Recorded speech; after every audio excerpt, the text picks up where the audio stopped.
Glória a Deus. Shalom, meus irmãos. Uma boa tarde a todos. Glória a Deus, já um recuperado da enfermidade para a honra e glória do Senhor Jesus. Que tempo difícil, mas foi um tempo muito bom para recuperar, né, a energia, recuperar o corpo, ter um tempo de descanso também no Senhor. Amém? Irmãos, também quero agradecer aqui as orações. Sei que os irmãos oraram muito por mim, né? Oraram também pela recuperação da minha esposa. Agradeço aos irmãos pelo tempo de oração, pela lembrança. E hoje eu quero trazer aqui um assunto, eu gosto muito, né, da parte de ensino e da informação em si da palavra, até porque esse é o meu jeito de aprender um pouco mais das Escrituras e refletir acerca do assunto. Então, eu gosto muito de ter essas informações, as revelações da palavra, que me faz aprender muito mais e também refletir a respeito das coisas de Deus. E hoje eu quero trazer algumas informações, né, algum conteúdo aqui para que a gente possa refletir na nossa caminhada com o Senhor, na nossa obediência às coisas de Deus. Nós sabemos que o que faz a diferença na vida de um cristão é, claro, a vida de Cristo em nós, mas também a obediência a Cristo. Nós sabemos disso, que isso é o que faz a total diferença, né? Que vai diferir entre crentes e cristãos. É a obediência. E quero começar aqui com um texto lá em Gênesis. Hoje eu quero falar um pouquinho sobre o pacto. Então, vamos começar pelo começo. Gênesis 1, versículo 1, que aparentemente esse texto ele parece ser um texto básico, né? Mas ele tem algumas coisas, é, digamos assim, escondidas, né? Nesse primeiro texto, nesse primeiro versículo, que quando você começa a esquadrinhar, né, procurar um pouquinho mais a fundo, ele nos traz algumas informações que é de total importância para a nossa vida cristã e que faz muita diferença. Ela tem um peso muito grande e nós vamos ver a partir de hoje até sobre aquilo que nós carregamos, né? Então, eu quero falar um pouquinho sobre pacto, que é o que vai estar aqui nesse primeiro texto. Amém? Esse primeiro texto eu até vou compartilhar com vocês. Se você ler aqui, você vai ver que o primeiro versículo ele vai estar assim: no princípio criou Deus o céu e a terra, ou os céus e a terra, né? Eu vou compartilhar minha tela aqui com vocês, porque tem algumas informações aqui que eu quero compartilhar com os irmãos. Estão enxergando aí minha tela? Sim. Amém. Glória a Deus. Olha só, eu trouxe aqui, ó, o primeiro versículo, onde estou com o mouse aqui, ó, está em português. Esse texto aqui embaixo, que está em hebraico, você pode observar, só que o hebraico, a leitura dele é feita ao contrário, então é feita da direita para a esquerda. E aqui a forma linguística, né, como nós falaríamos, né, como a gente iria ler essa frase aqui em hebraico, que é Bereshit bara Elohim et hashamayim vet haaretz. Essa é a primeiro versículo da Bíblia em hebraico. Qual é o detalhe aqui nesse texto? Nós temos duas coisas a observar aqui nesse texto. Primeira delas é esse no princípio. Nesse no princípio. Eu até trouxe aqui, ó, esse pequeno texto que está aqui embaixo, ele é de uma Bíblia BTX, que é uma Bíblia também de estudo, e ele vai trazer um estudo a respeito dessas primeiras palavras, que ele vai dizer assim, ó, criação, Gênesis 1, em princípio, nem no hebraico e nem no grego, que é os textos massoréticos aqui, e tem mais uma outra versão aqui, é, levam o artigo, ou seja, o artigo que é o no. o texto não registra esta palavra aqui, ó, que é no princípio, ó, esta palavra aqui. Senão esta outra palavra aqui, que quer dizer em princípio, deixando expressamente indefinido o momento da criação visível. Amém? Só até aqui. Então, qual que é o princípio aqui que eu quero trazer para os irmãos? Primeiro, as traduções aqui para nós, você vai ver que a maioria delas está traduzida justamente dessa forma, no princípio. Só que quando você pega no original, você vai ver que a palavra no princípio e em princípio, elas são diferentes. E o que está no original é traduzido como em princípio. E aí eu fui procurar aqui também um pouquinho sobre essa palavra, princípio, em princípio. Essa palavra ela tem a mesma raiz na palavra primícias, ou primeiro. E aí, quando você vai observar em todas as escrituras, você pensa em quem que é a primícia. Quem que diz que é o primeiro e o último? Ou seja, nós começamos a observar que quando nós falamos ali no princípio, ou em princípio, o autor, o escritor, ele não está querendo se referir a um ponto de tempo. Até porque nesse primeiro versículo, o tempo ainda não era contado. Ou seja, a ideia de quando foi escrito esse primeiro versículo não era passar uma ideia de tempo.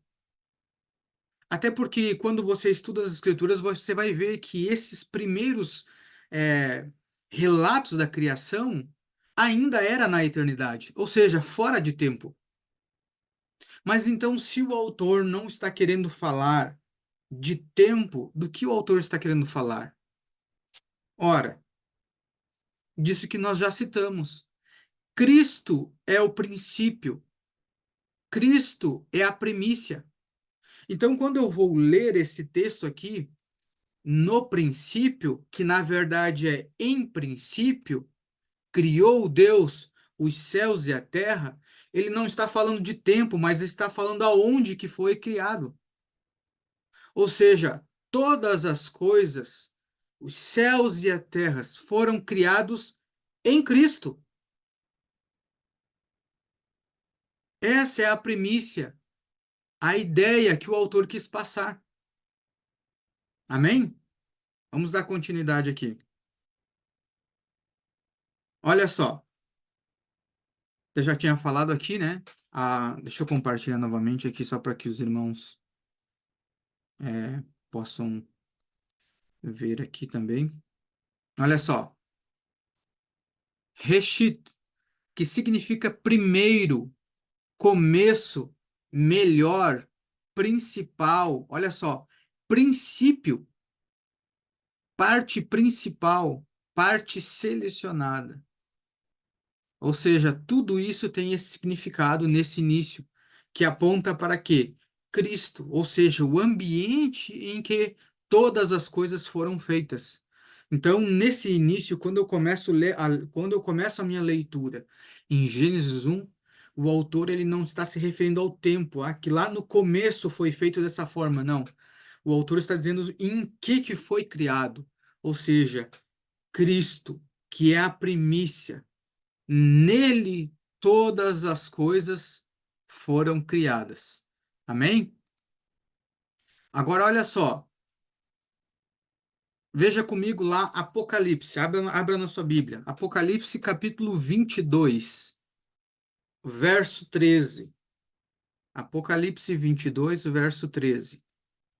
Ele vai dizer assim: Eu sou o Alfa e o Ômega.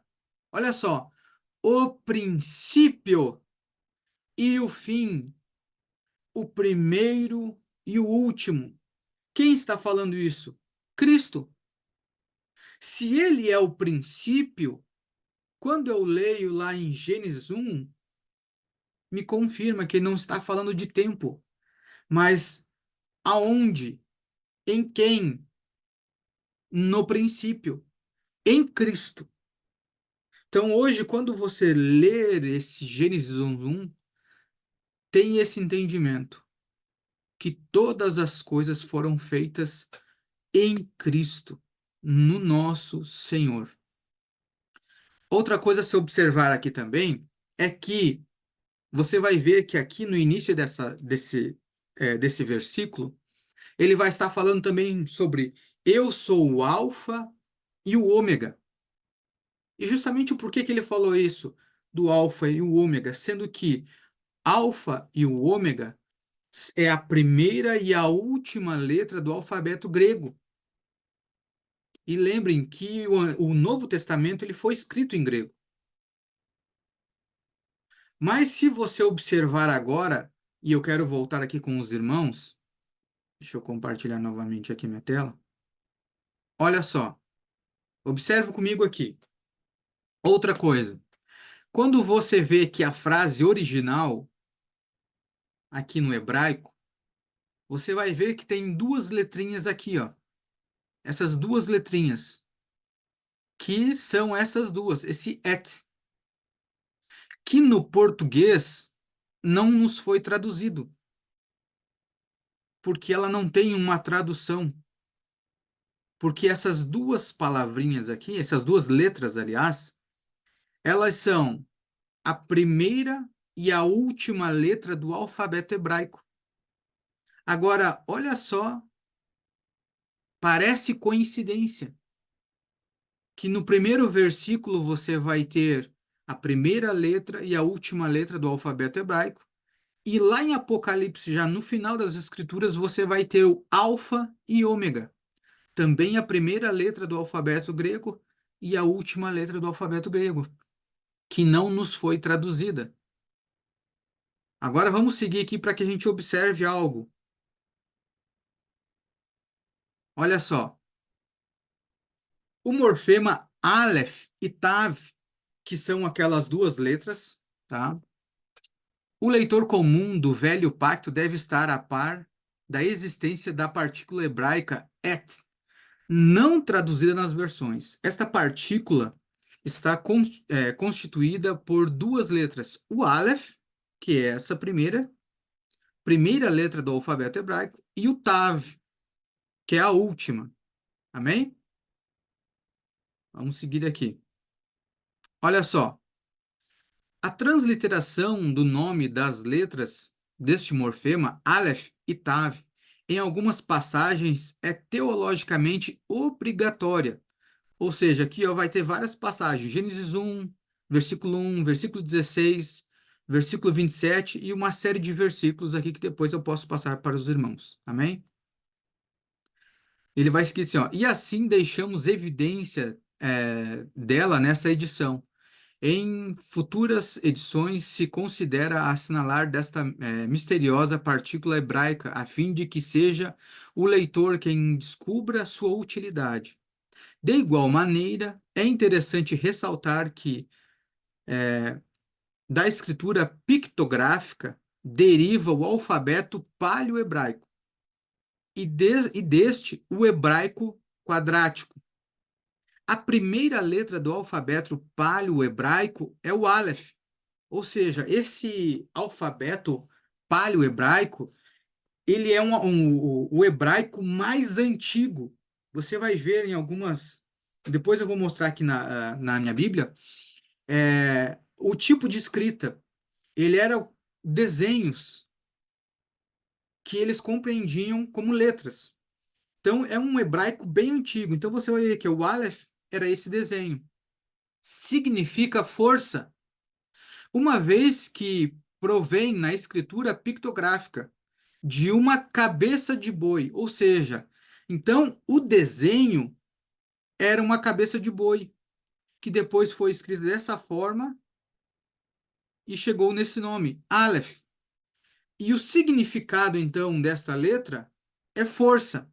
Aí você vai ver, e a última letra do alfabeto é a letra Tav, que é esse como se fosse um xizinho, uma cruz aqui, é um pouquinho deitada. Ó, que tem como imagem uma marca em cruz. Interessante, né? Justamente uma marca de cruz, que significa sinal, pacto. Em consequência, o símbolo Aleph Tav, que é a cabeça do boi, e a cruz, significa literalmente na escritura pictográfica força do pacto. Força do pacto. Agora, quando você observa isso aqui nas escrituras, que para nós não foi traduzida porque ela não tem uma tradução como o restante da linguagem, mas que deveria constar na escritura. E aí, quando você busca o significado de cada uma daquelas letras, você vai ver que tem um significado e que faz muito sentido para nós.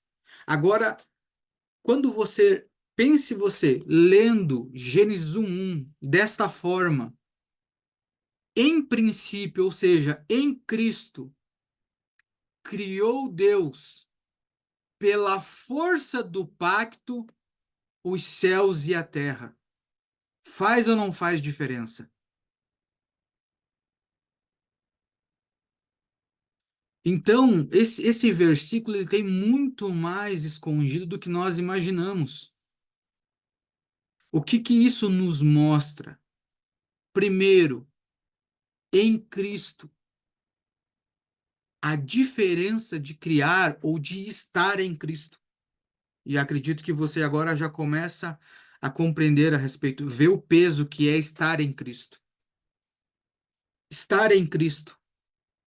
E mais, a força de um pacto que até mesmo o nosso Deus, o Todo-Poderoso, antes de criar todas as coisas em Cristo, fez um pacto, que pela força deste pacto, todas as coisas vieram à existência. Este é o peso de um pacto ao qual você está inserido. Um pacto que pode trazer à existência todas as coisas. Um pacto que está em Cristo, aonde foram criadas todas as coisas, aonde que todos os planos foram elaborados. Vê o peso disso? Deixa eu compartilhar novamente a tela aqui, eu quero trazer para os irmãos aqui uma imagem. Olha só. A pictografia, então, nome reconstituído, né? Paleo-hebraico, o hebraico quadrático. Então você vai ver na pictografia cabeça de boi, ó, boi e as letrinhas. Pacto, boi, pacto, ou seja, força, força do pacto. Amém? Isso aqui é interessante também, irmãos, porque quando você vai lembrar da antiga aliança, lembra que o povo, quando Moisés subiu um monte e não descia mais, o povo, o que que eles fizeram? A imagem de um bezerro. Por quê? Por causa que o boi tinha a força. E eles queriam um Deus forte para prosseguir com eles na caminhada. E fizeram também esse boi de ouro, porque o ouro traz a representatividade de Deus, a representatividade divina. Então eles queriam a presença de Deus, de um Deus forte, para que continuasse levando eles adiante. Só que a partir daí o Senhor já vinha dando sinais que o Senhor não queria uma imagem. Por isso que quando Moisés desce, ele moe aquele bezerro de ouro, coloca, dilui todo aquele ouro na água e dá para o povo beber, sinalizando o quê? Que essa força, a presença divina estaria dentro de nós, para que a gente prosseguisse na caminhada. Através do quê? De um pacto, ou seja, de uma cruz. Então vê que os símbolos, tudo que Deus faz, ele é perfeito e comunica uma só coisa, Cristo. E por que que eu estou trazendo isso aqui muito enfaticamente, irmãos? Para que se em algum momento você achar que você é o centro do universo, esqueça, irmão, você não é. Cristo é o centro de todas as coisas. Ele é que nos norteia, ele é que realizou todas as coisas. Ele que se entregou para um pacto. E olha só, vamos seguir aqui. Nós temos que pensar uma coisa. Quando nós falamos ali, quando nós lemos que todas essas coisas foram criadas em Cristo pela força do pacto, eu tenho que perguntar uma coisa. Eu já sei que todas as coisas foram criadas em Cristo. Mas e que pacto é esse? Que pacto que o nosso Senhor Deus fez para que todas as coisas fossem realizadas em Cristo? Abra sua Bíblia comigo lá em Apocalipse, capítulo 13. Aleluia. Glória a Deus.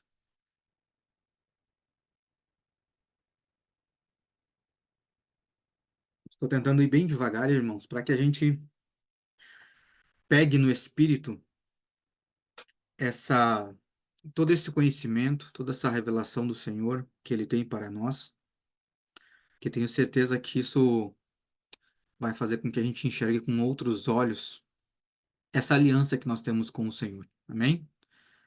Apocalipse capítulo 13, eu vou ler a partir do versículo 3 para que a gente tenha um contexto. Amém? Esse texto aqui ele vai estar falando já lá da grande tribulação. Amém? Olha só, versículo 3.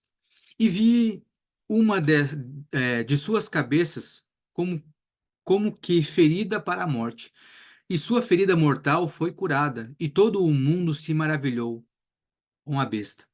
E eles adoraram o dragão que dera poder à besta, e adoraram a besta, dizendo: Quem é semelhante à besta? Quem é capaz de guerrear contra ela? Foi dado a ela uma boca falando grandes coisas e blasfêmias, e poder foi dado a ela para continuar por 42 meses. E ela abriu a boca em blasfêmia contra Deus, para blasfemar o seu nome, e o seu tabernáculo, e os que habitam no céu. Foi-lhe permitido guerrear contra os santos, olha só, e de vencê-los. E foi-lhe dado poder sobre todas as famílias, e línguas e nações. Todos os que habitam na terra a adorarão, cujos nomes não estão escritos no livro da vida do Cordeiro, morto desde a fundação do mundo. Ou seja, se o Cordeiro foi morto desde a fundação do mundo, está aí o pacto pelo qual todas as coisas vieram à existência em Cristo. Porque ele se entregou. Ele é o Cordeiro imolado, morto, desde a criação do mundo. Agora, nós temos que observar outra coisa. Que mundo ou quais mundos ele está falando? Abra sua Bíblia lá em Hebreus. Hebreus, capítulo 11. Hebreus, capítulo 11, versículo 3. Ele diz assim: através da fé, entendemos que os mundos foram moldados ou foram criados pela palavra de Deus, de modo que as coisas que são vistas, ou seja, este mundo natural, né, que nós vemos, não foram feitas das coisas que aparecem, ou seja, das coisas que nós não vemos. O que ele está falando? Primeiro, os mundos foram criados. E que mundos são esses? O mundo natural e o mundo espiritual. Porém, este mundo natural ao qual nós vemos, ele é feito daquilo que nós não vemos, do mundo espiritual. E lembra que lá em Gênesis, quando ele fala que criou os céus e a terra, que ele não estava falando num tempo, mas sim aonde? Ou seja, ali, aquele período era a eternidade, ou seja, mundo espiritual. Posteriormente, o mundo natural vai vir à existência. Amém? Então, quando ele fala que cordeiro imolado desde a fundação do mundo, ele está falando antes da criação do mundo espiritual, dos céus. É disso aqui que ele está falando.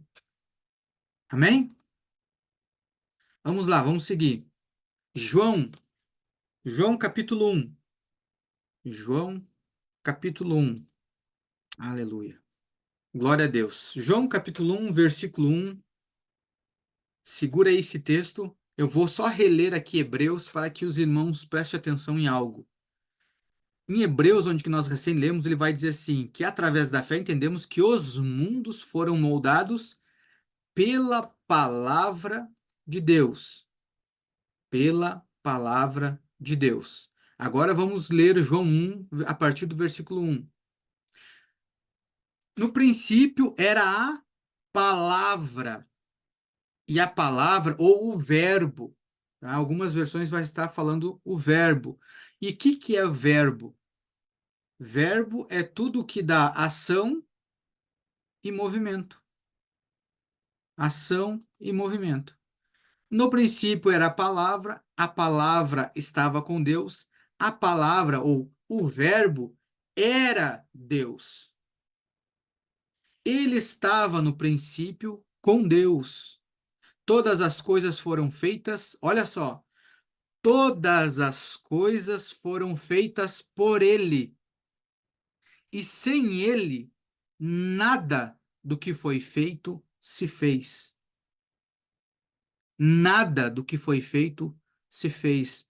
Ou seja, todas as coisas foram feitas por ele e sem ele. E entenda, lembra que quando nós lemos Gênesis, em princípio, ou seja, nele, ou seja, foi feito nele, por ele e sem ele, nada do que foi feito se fez. E olha o versículo 4. Nele estava a vida, e a vida era a luz dos homens. E a luz brilha nas trevas, e as trevas não o compreenderam. Aí, vamos voltar lá para Gênesis. Gênesis capítulo 1. Glória a Deus. Irmãos, os irmãos que entraram um pouquinho depois, vocês assistam a gravação no início, nós estamos falando aqui sobre o pacto, sobre a criação, Gênesis 1:1, onde fala no original em princípio e não no princípio. Este princípio é Cristo, ou seja, todas as coisas, os mundos foram feitos em Cristo, por Ele, para Ele. Como diz o texto, nele, por Ele e para Ele são todas as coisas. Você vê que a própria Bíblia ela nos traz confirmação de todas as coisas.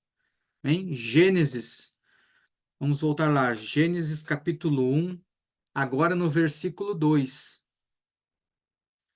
Aí agora nós vamos encontrar algo um pouquinho diferente, que agora você vê uma terra sem forma e vazia, ou em caos, algumas versões vão estar dizendo, vai estar dizendo. E ele vai dizer assim, e a terra era sem forma e vazia, e havia trevas sobre a face do abismo, e o Espírito de Deus se movia sobre a face das águas. E agora ele diz assim, e disse Deus, haja luz, e houve luz. Agora eu vou voltar, você segura aqui, mas eu vou voltar no texto que nós lemos antes aqui, lá em João. No João 1, versículo 4. Ele vai dizer assim: nele estava a vida, e a vida era a luz dos homens. Ou seja, em Cristo está a vida, e essa vida é a luz dos homens. Amém? Ou seja, Cristo, vida e luz. Agora você volta lá em Gênesis. Aí o Senhor vai dizer assim no versículo 3: E disse Deus: haja luz, e houve luz. Mas a luz é a vida, e a vida está em Cristo. Ou seja, quando a terra caiu em caos, o Senhor teve que dizer novamente: haja Cristo, haja vida, haja luz. E houve luz. E viu Deus que a luz era boa. Por que viu Deus que a luz era boa? Porque essa luz é a vida e essa vida é Cristo. Conseguiram compreender? Conseguiram pegar que está tudo interligado? Eu acho que eu deixei passar um texto aqui. Deixa eu só ver aqui qual que é o texto. Ah, sim. Vamos voltar um pouquinho e em João capítulo 6, para nós entendermos o que nós falamos agora nesses textos seguintes. João capítulo 6, a partir do versículo 37. Ele diz assim: Todo aquele que o meu Pai me dá, virá a mim, e o que vem a mim, de modo algum eu lançarei fora. Porque eu desci do céu, não para fazer a minha própria vontade, mas a vontade daquele que me enviou. Ou seja, o Cristo que se entregou como um pacto, que criou todas as coisas foram feitas por ele, nele, quando desceu, não desceu para fazer a sua própria vontade. Ou seja, Cristo que detém todo o poder, que detém o pacto, que detém a vida, que essa vida é a luz dos homens, não veio fazer a sua própria vontade. E por que ele não veio fazer a sua própria vontade?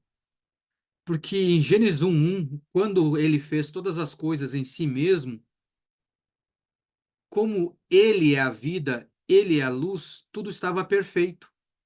Aí nós acabamos de ler Gênesis 1:2, que ali agora a terra está um caos. E nós já estudamos isso, sobre a queda de Lúcifer. Ou seja, Lúcifer, quando quis fazer a sua própria vontade, não deu certo, caiu. E com ele muitos caíram. E a criação sofreu com essa queda, inclusive a terra. Agora, no versículo 3, precisou novamente o Senhor dizer: haja Cristo, ou seja, haja luz. Mas lembre que a luz é a vida e a vida está em Cristo. Ele precisou novamente dizer assim: haja Cristo novamente, para que haja luz, haja vida e haja luz. E aí você vai ver que a partir disso, agora o Senhor vai precisar fazer o quê? A separação. Se você continuar lendo Gênesis, você vai ver que a primeira coisa que o Senhor faz agora é a separação de luz e trevas. E a partir dessa separação, Deus novamente, ou seja, Cristo novamente cria todas as coisas. E você vai ver agora que na terra o Senhor cria um ambiente chamado o jardim, aonde você tem a total presença de Deus. E qual que é a ordem do Senhor lá? De toda árvore do jardim comerás livremente, mas da árvore do conhecimento do bem e do mal, dela não comerás, porque do dia que dela comer, certamente morrerás. Ou seja, você tem novamente uma opção em fazer a minha vontade ou fazer a sua vontade. Ou seja, novamente o poder está conosco, com a criação. Assim como Cristo, que se entregou como pacto, ele detinha nele todo o poder de trazer a existência e fazer o que ele quisesse. Mas aí é nos revelado lá em João que ele não veio para fazer a sua própria vontade, mas a vontade daquele que o enviou. Vamos seguir. Olha que interessante isso. Aí nós lemos então Gênesis 1:2 até o 5, que é onde o Senhor fala que chamou Deus a luz de dia e as trevas ele chamou de noite, e houve tarde e manhã do primeiro dia. Amém? Aí você vai observar em Gênesis 3, depois que Deus dá toda aquela ordem ao homem, Em Gênesis 3, no versículo 7, o homem toma uma decisão de fazer a sua própria vontade. E aí ele vai dizer assim, no versículo 7, e os olhos de ambos foram abertos, e eles souberam que estavam nus, e coseram folhas de figos, e fizeram para si aventais.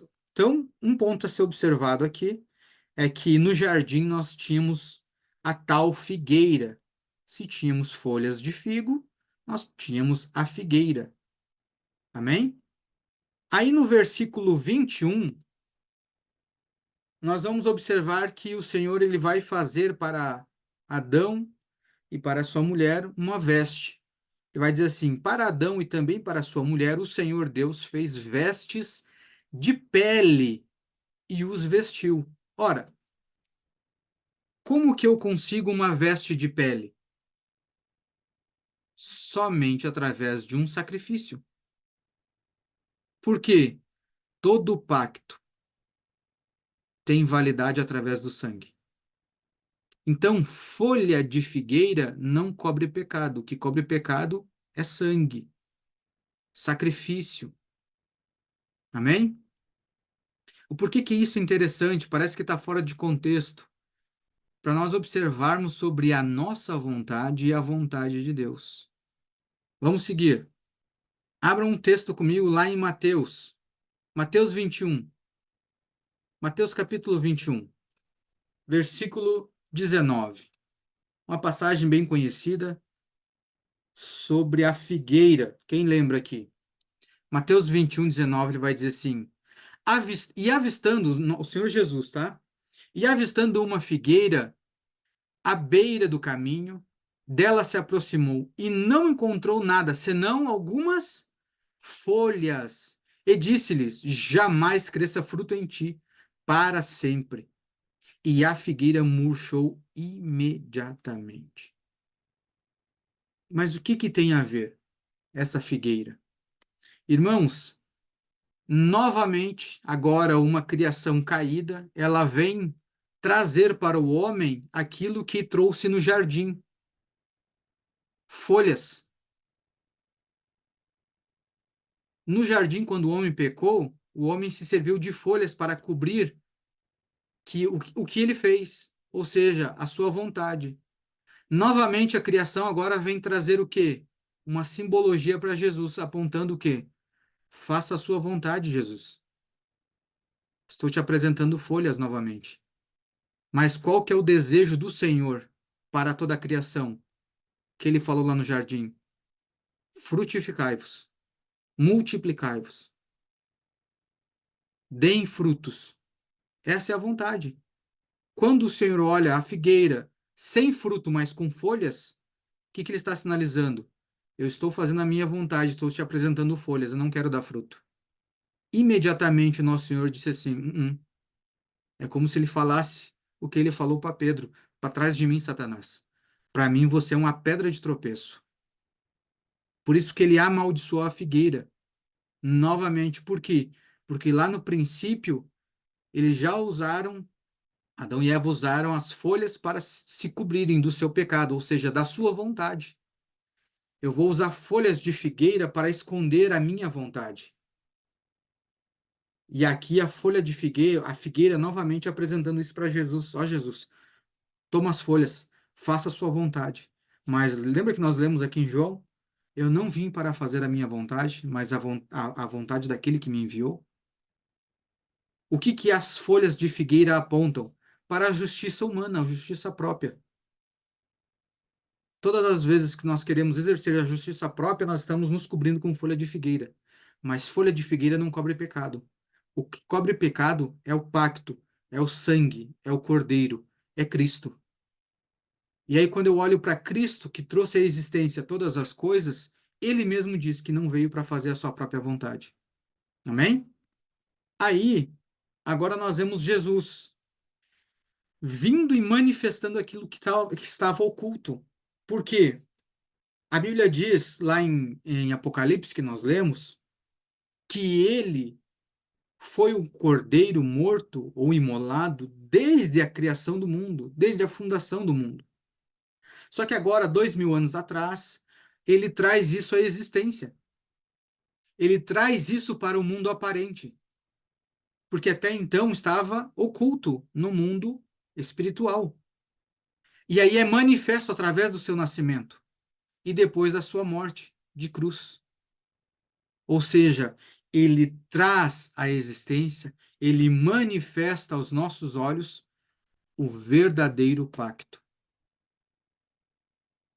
Ou seja, através desse pacto que ele manifesta ao mundo, ele traz uma possibilidade de nós entrarmos em um ambiente, assim como no jardim, de novamente nós voltarmos para Cristo, ou seja, vida e a luz dos homens. Você tem a possibilidade, reconhecendo a sua obra, de ter vida através do seu sacrifício. Não mais com folha de figueira, mas com o sangue do próprio Senhor Jesus. Você tem vida, e essa vida é a luz dos homens, como diz João. Ele manifesta isso. Porém, quando eu estou nesse ambiente, quando eu estou dentro desse pacto, preciso lembrar que dentro desse pacto não é a minha vontade que deve imperar, mas a vontade daquele que enviou a Cristo e que Cristo também nos enviou, porque ele disse: vão e façam discípulos. Então, assim como o Pai enviou Cristo, Cristo nos envia. E ele nos envia no mesmo ambiente. Assim como Cristo está no Pai, nós estamos em Cristo, ou seja, estamos no mesmo ambiente. Mas para estar nesse mesmo ambiente, nós precisamos nos comportar da mesma forma, ou seja, não fazer a nossa vontade.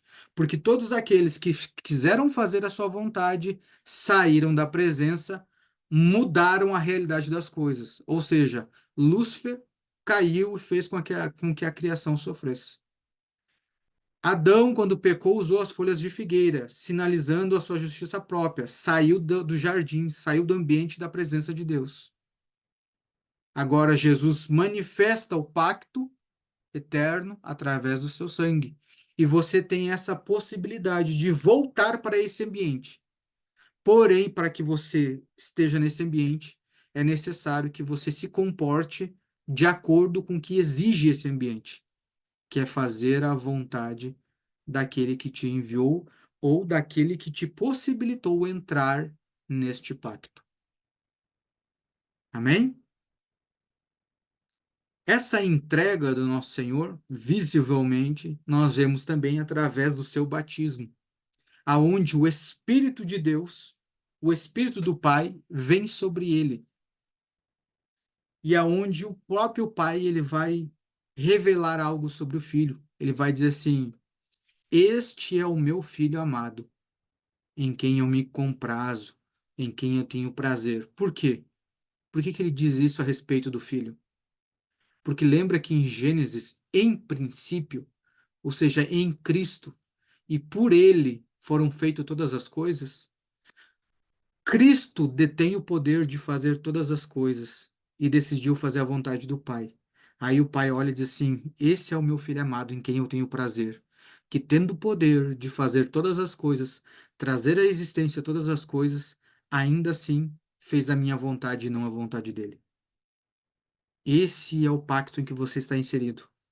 Esse Espírito que desceu sobre Jesus é o Espírito que está sobre nós. E o que esse Espírito veio fazer em nós? Nos selar para garantir a nossa ressurreição. Quando o Senhor falou lá em João 6, a partir do 37, que ele não veio fazer a vontade dele, mas a vontade daquele que o enviou, se você seguir lendo o texto, você vai ver que ele vai dizer que a vontade daquele que me enviou é esta, que eu os ressuscite no último dia.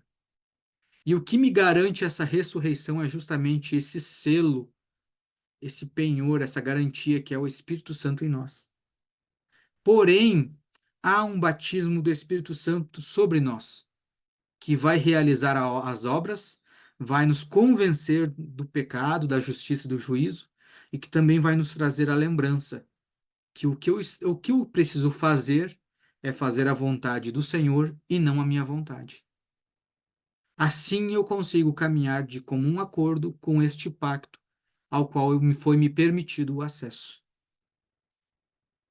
E aí nós vamos abrir a Bíblia lá em 1 Coríntios, capítulo 11, versículo 23, e nós vamos manifestar e trazer à existência a lembrança deste pacto feito através do corpo do nosso Senhor Jesus Cristo, aonde ele vai falar assim.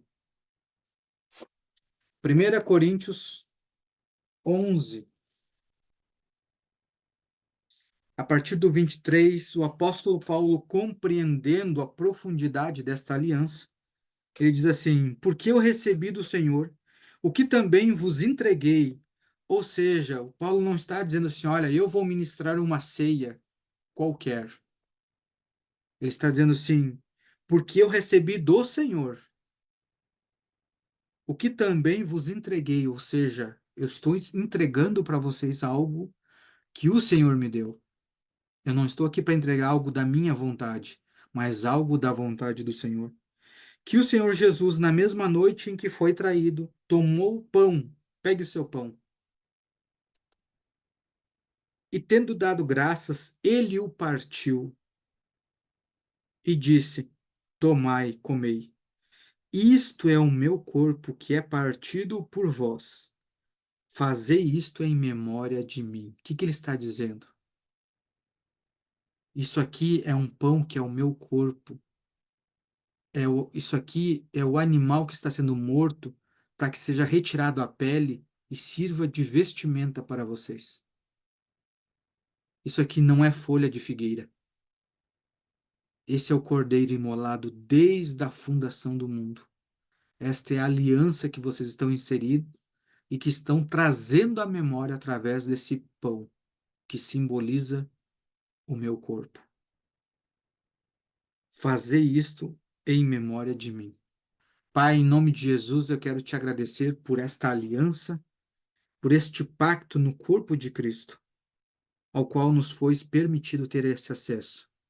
Nós consagramos esse pão, que o Senhor, através, Pai, do teu Santo Espírito, pela tua misericórdia, continue nos revelando as profundas revelações e preciosidade, as riquezas eternas escondidas em Cristo Jesus. Obrigado, Pai, pelo teu favor e pela tua misericórdia, que se renova cada manhã sobre as nossas vidas. Em nome de Jesus. Podemos todos nós comermos. Aleluia. Glória a Deus.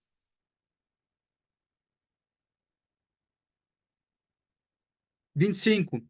Depois da mesma maneira, também ele tomou o cálice, depois de ceiar, dizendo: este cálice é o novo testamento no meu sangue, ou a nova aliança no meu sangue. Fazei isto todas as vezes que o beberdes, em memória de mim. Pai, em nome do Senhor Jesus, nós consagramos o suco e te agradecemos por este pacto no sangue de Jesus. Obrigado, obrigado, Pai, pelo teu favor, pela tua misericórdia, por este sangue que nos compra e que nos introduz nesta perfeita aliança, neste ambiente perfeito que é estar na tua presença e poder realizar as obras ao qual o Senhor instituiu desde a fundação do mundo. Nós te agradecemos, Pai, pela tua bondade, em nome do Senhor Jesus. Amém. Podemos todos nós participar.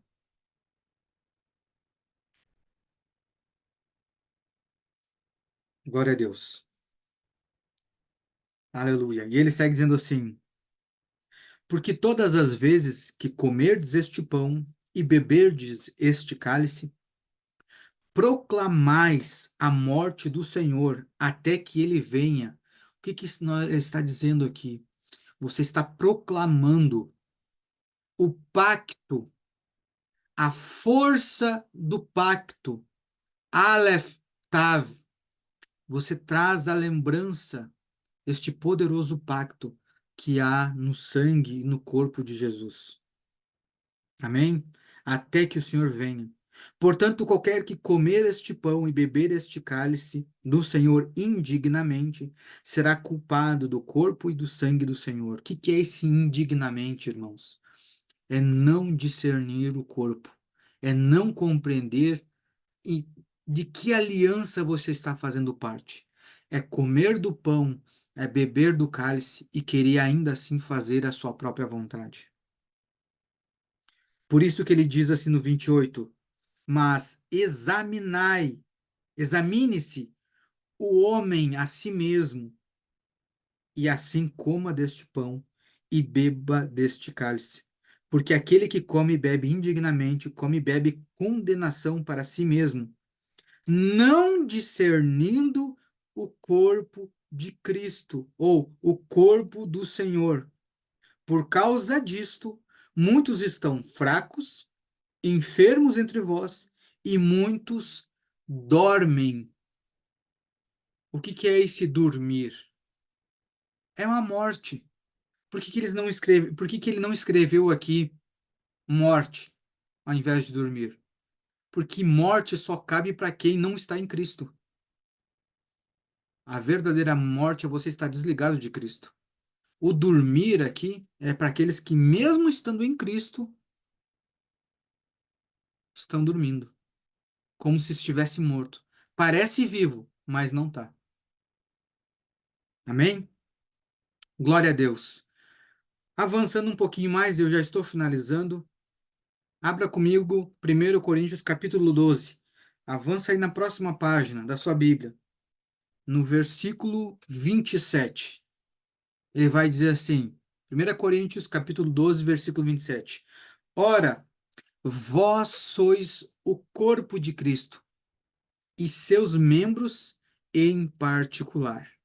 Então, irmãos, se a Bíblia me afirma que eu sou agora corpo de Cristo, como eu, sendo corpo de Cristo, membro de Cristo, farei a minha vontade? É algo que vai na contramão. Eu estando e sendo corpo de Cristo, querer fazer a minha vontade, sendo que o próprio Cristo, o Criador de todas as coisas, fez a vontade do Pai. Se eu estou inserido nesse ambiente, se eu faço parte desse corpo, esse corpo tem que se comportar de acordo com o cabeça, que é fazer a vontade do Pai, daquele que nos enviou. Amém? Glória a Deus. Essa era a palavra que eu queria trazer para vocês, como informação, né, como ensino, para que a gente observe a nossa caminhada em Cristo. Quando nós pensarmos em não querer fazer a vontade do Senhor, a gente lembra deste pacto em que nós estamos inseridos, deste corpo ao qual nós fazemos parte. Amém? Glória a Deus.